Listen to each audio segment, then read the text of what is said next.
Years question paper, पिछले साल के क्वेश्चन पेपर को अवश्य देखें, उसका रिवीजन अवश्य करें। ये भी काफ़ी महत्वपूर्ण भूमिका प्ले करता है आपको अच्छे अंक दिलाने के लिए। तो यदि आप अपने एग्जाम में अच्छे अंक लाना चाहते हैं तो पिछले 5 से 7 साल का क्वेश्चन पेपर अब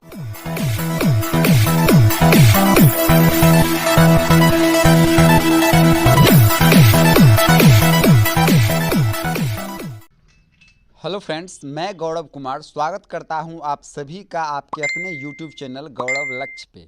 तो जैसा कि आप जानते हैं, कुछ महीनों बाद बोर्ड एग्ज़ाम होने वाला है। तो बहुत सारे बच्चों का ये कमेंट आ रहा था कि सर बोर्ड एग्ज़ाम की तैयारी कैसे करें, कुछ सजेस्ट करें, कुछ सजेशन दें कि बोर्ड एग्ज़ाम में अच्छे अंक कैसे प्राप्त किया जा सके।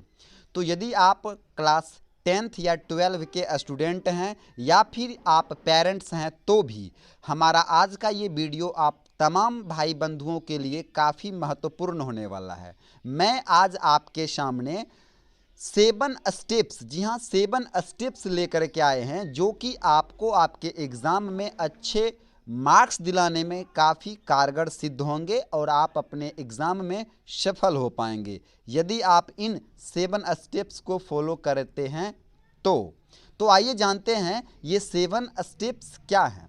तो सबसे पहले जो पहला स्टेप्स है वो है avoid all kinds of social media platform.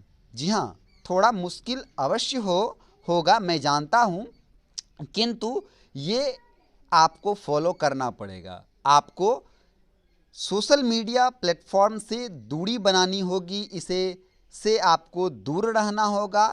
Television और मोबाइल से आपको दूर रहना होगा क्योंकि आप सभी जानते हैं कि ये आपके समय को नष्ट करता है और आपका समय आपके लिए काफ़ी महत्वपूर्ण है। तो यदि आप अपने समय का सही सदुपयोग करना चाहते हैं तो आप तमाम इस सोशल मीडिया प्लेटफॉर्म से दूरी बना के रहें, केवल तभी आप अपने एग्ज़ाम में अच्छे अंक प्राप्त कर सकते हैं। ठीक है।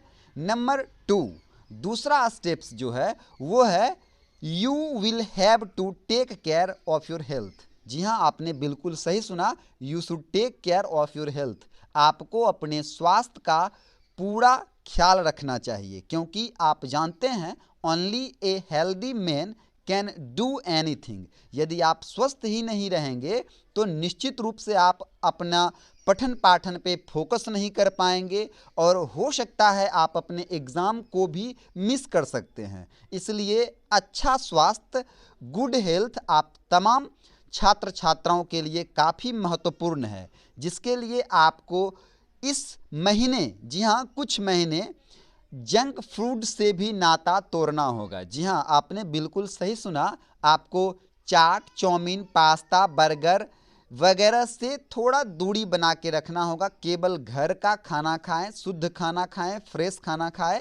इससे आपको पठन पाठन में मन भी लगेगा और कोई दिक्कत भी नहीं होगा। ठीक है, ये आपके स्टडीज़ के लिए काफ़ी महत्वपूर्ण है।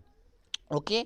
हमारा तीसरा जो स्टेप्स है वो ये है कि पठन पाठन के लिए उचित समय का उपयोग करना। जी हाँ, आपने बिल्कुल सही सुना, select a right time to study. अध्ययन के लिए सही समय का चयन करना काफ़ी महत्वपूर्ण है। और यदि मेरी माने तो सुबह का ब्रह्म मुहूर्त, जी हाँ सुबह का 4 बजे से लेकर के 7 बजे तक का जो समय होता है वो पठन पाठन के लिए, छात्र छात्राओं के लिए बहुत ही लाभप्रद होता है, बहुत ही आवश्यक होता है। और उस समय यदि आप पठन पाठन करते हैं, जो कुछ भी रिवीजन करना चाहते हैं, जो कुछ भी मेमोराइज करना चाहते हैं, वो आपको कम से कम समय में याद हो जाएगा और लंबे समय तक आप उसे याद रख पाएंगे। तो मेरे ख्याल से जो परफेक्ट टाइमिंग होता है स्टडीज़ के लिए वो सुबह के 4 बजे से लेकर के 7 बजे तक का समय होता है। वैसे तो आप दिन में किसी भी समय पढ़ सकते हैं, लेकिन ये जो पीरियड होता है ये बहुत ही गोल्डन पीरियड होता है स्टडीज़ के लिए। ठीक है। हमारा अगला जो स्टेप्स है वो ये है कि आपको सही समय के साथ साथ पठन पाठन के लिए सही स्थान का चयन करना भी आवश्यक होता है। आप जिस स्थान पे पठन पाठन करते हैं, जिस स्थान पे बैठ के पढ़ते हैं, वो स्थान कैसा है? वो स्थान जो है हवादार होना चाहिए तो ज़्यादा बेहतर है, वो स्थान धूपदार होना चाहिए तो और बेहतर है। ठीक है, साथ ही जब कभी भी पढ़ने बैठें तो बहुत सारे नोटबुक्स, बहुत सारे किताबें लेकर के कभी नहीं बैठें। आप अपने पठन पाठन के लिए एक निश्चित टाइम टेबल बनाएं कि किस समय कौन सा विषय वस्तु को लेकर के बैठना है, किस समय कौन से विषय वस्तु को मेमोराइज करना है या उसके बारे में जानना और सीखना है। तो इससे भी एक अच्छा इम्पैक्ट पड़ता है और आप उचित समय पे सही से अध्ययन कर पाएंगे। ठीक है, तो ये भी काफ़ी महत्वपूर्ण है कि पढ़ते समय काफ़ी अधिक नोटबुक्स लेकर के ना बैठें। और हमारा अगला जो स्टेप है वो ये है कि इस पठन पाठन के साथ साथ आपको इस पठन पाठन में नियमित, जी हाँ, रेगुलर रहना पड़ेगा। कोई एक्सक्यूज़ नहीं, कोई बहाना नहीं, क्योंकि ज़्यादातर ऐसा देखा जाता है कि बच्चे डेली रूटीन तो तैयार कर लेते हैं लेकिन उसे फॉलो नहीं कर पाते हैं। कभी किसी दिन वो उठ नहीं पाया सही समय पे, कभी किसी दिन कोई गेस्ट आ गए, कभी किसी दिन स्कूल जाना, मतलब कुछ ना कुछ एक्सक्यूज़ जो है उसके सामने होता है। तो यदि आप अपने एग्ज़ाम्स को लेकर के सीरियस हैं तो एक्सक्यूज़ को भूल जाइए, क्योंकि आपको पता है एक्सक्यूज़, बहाने जो है वो कमज़ोर छात्र मारा करते हैं। इसलिए बहानेबाजी ना करें और अपने पठन पाठन में नियमित रहें, रेगुलर रहें। ये आपके पठन पाठन को आपके एग्ज़ाम में अच्छे अंक दिलाने के लिए काफ़ी महत्वपूर्ण है।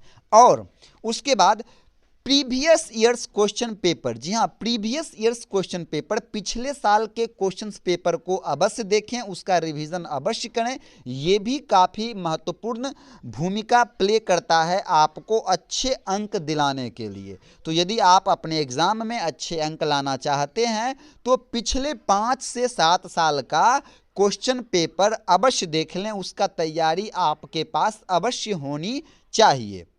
और सबसे आखिरी और सबसे महत्वपूर्ण स्टेप्स वो ये है कि प्रत्येक ड्यूरिंग स्टडीज टाइम, जी हाँ, पठन पाठन के दौरान एक स्मॉल ब्रेक, छोटा ब्रेक अवश्य लें।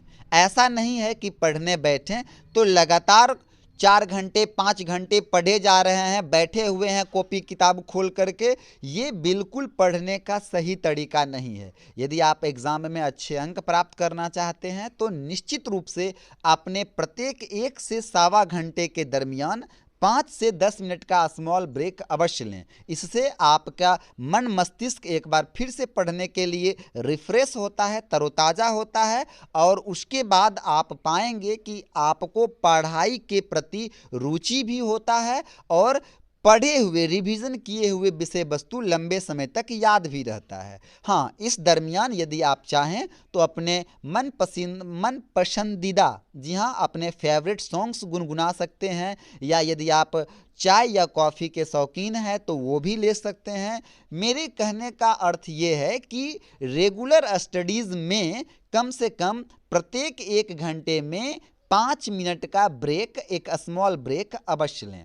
और सबसे महत्वपूर्ण एडवाइस वो ये है कि after all examination is an examination, examination is a part of life, not a life. इसलिए डोंट पैनिक, कोई चिंता करने की बात नहीं है। Be relax and light mood में जाइए एग्जामिनेशन हॉल में और एग्ज़ाम दीजिए और अपने तरफ से पूरा जोर लगाएं, अपना बेहतर परफॉर्मेंस देने का प्रयास करें, आगे ईश्वर पे छोड़ दें।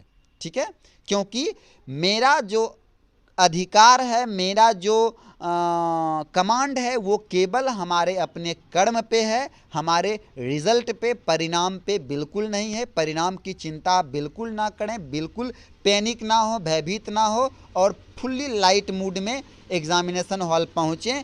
और एग्ज़ाम शुरू होने से थोड़े समय पहले आप एग्जामिनेशन हॉल में पहुँचें तो ये आपके लिए बहुत बेहतर होगा। Thank you for watching. Bye bye.